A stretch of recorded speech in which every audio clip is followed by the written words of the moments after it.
If you're an anxious attacher and you find yourself asking questions like, are they avoidant or a narcissist? Take a walk with me. That question by itself is your sign and signal that something's off, something isn't right. But for many of us, we don't trust our intuition enough to say, you know what? I'm going to follow this. I'm going to dig into this. I'm going to dive into this and figure out what's actually going on. Instead, there's this internal switch that goes off that says, man, I must have to try harder. It becomes a puzzle that you just have to figure out. Because on the other side of that puzzle is the love that you've been craving.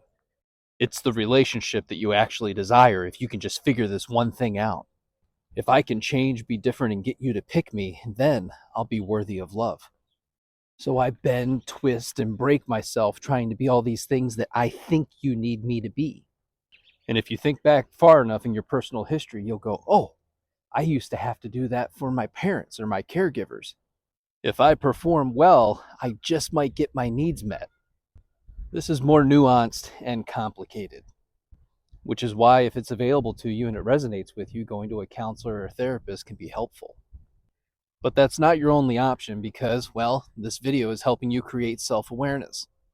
You have a choice right now in this moment to acknowledge and accept that there are behaviors in relationships that you just don't like. They don't resonate with you, and they certainly don't feel good. And when you get to this point, you can begin to challenge the things that keep you feeling stuck. If I don't like the way this relationship feels, then why am I allowing myself to be in it? This isn't blaming you, it's just an awareness of you and the situation that you're currently in. Can you accept that it's okay to challenge something that isn't for you? You don't like the way somebody spoke to you, but can you allow yourself to ask them, hey, what did you mean by that? Can you give them the benefit of the doubt while seeking clarity? As they provide you with clarity, can you use your discernment and say, you know what? I don't think that's for me. Or can you say, I can acknowledge, accept, and respect that you might feel that way. However, this is how I feel.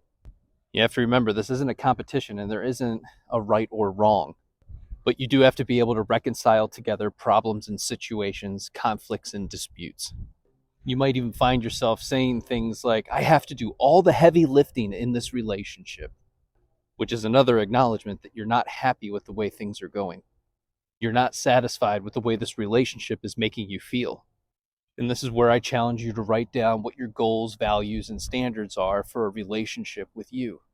Can you acknowledge that learning each other's attachment style is helpful if both partners are willing to dive deep together? You're willing to do the work. You're willing to show up. Is there mutual respect, and are you reciprocating to each other?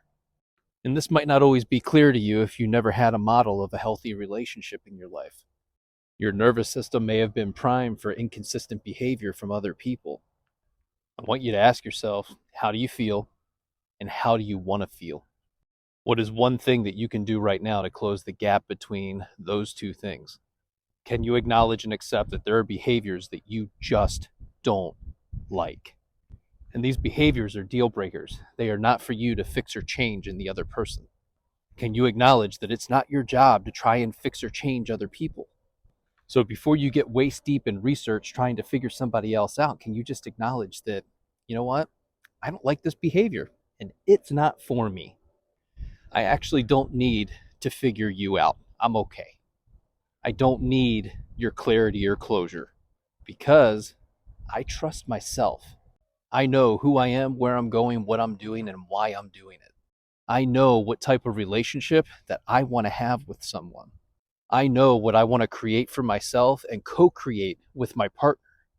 The expectation has become that we use the language of a shared mission and vision. And if this relationship can't get to that, then I don't want it. And this is one of the best questions that came from a therapist.